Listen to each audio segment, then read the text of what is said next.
Bonjour, nous continuons avec le cours sur les mesures. Nous allons faire une petite révision concernant les mesures simples. Nous constatons ici à la première ligne que nous avons des mesures à 2 temps, 3 temps et 4 temps. Ça, ce sont les mesures simples. Nous avons déjà la progression des mesures. Ici, nous avons des valeurs numériques et puis nous avons des valeurs graphiques ici. Bon. De l'autre côté, nous avons aussi cette partie qui est une partie à 2 temps, 3 temps et 4 temps.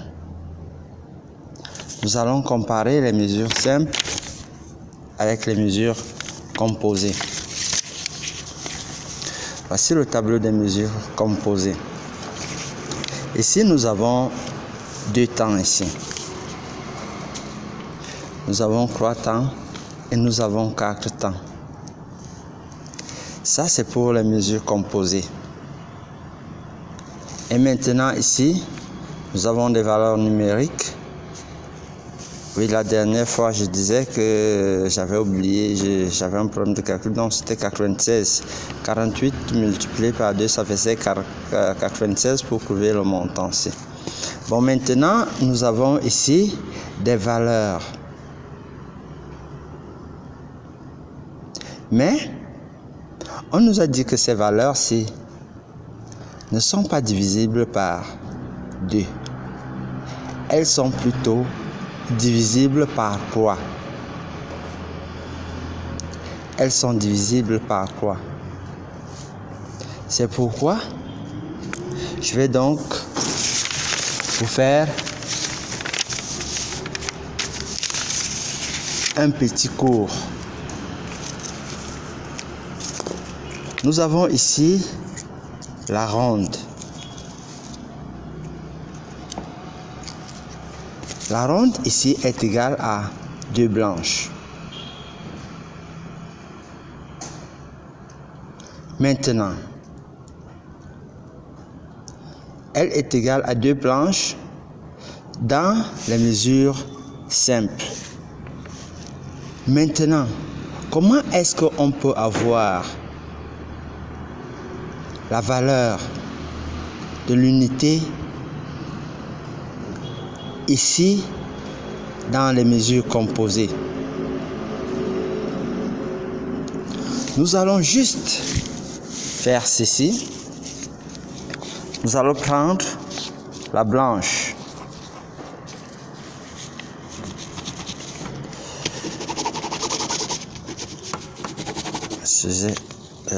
Nous avons ici la blanche, la ronde s'il vous plaît. Nous avons ici la ronde que nous allons diviser par 2. Ceci va nous donner 2 rondes. 2 rondes. Alors, dans les mesures à 3 temps, cela ne se peut pas. On va donc créer un autre système qui va nous permettre d'avoir 3 blanches ici. Alors, nous aurons une autre forme de figure, une figure graphique, une autre forme de graphique, où nous allons ajouter ici un point.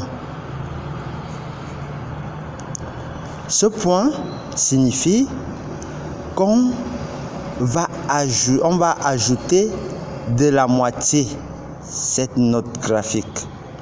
Je m'explique. Cette lecture, cette figure de note voudrait dire quoi?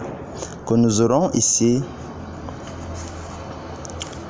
une blanche ici, plus une blanche, et nous allons associer une autre blanche qui est la moitié de cette blanche-ci. Et lorsque nous avons la moitié de cette blanche ici, ça nous permet d'avoir ceci divisé par ceci. Ça va nous donner une blanche. Et c'est donc cette blanche-là que nous allons associer ici. Pour avoir ce nombre-ci. Le point-ci représente donc la moitié de cette ronde. Le point représente la moitié de la blanche. Alors, automatiquement, nous aurons donc cette représentation ici. Et c'est ce qui nous fait donc avoir le chiffre croix. Il faudrait donc que lorsque nous revenons ici, sur notre figure, puisque nous devrions avoir des chiffres qui sont divisibles par croix, nous allons tout simplement ajouter des points ici, des points ici, un point ici, un point ici, un point ici, un point là.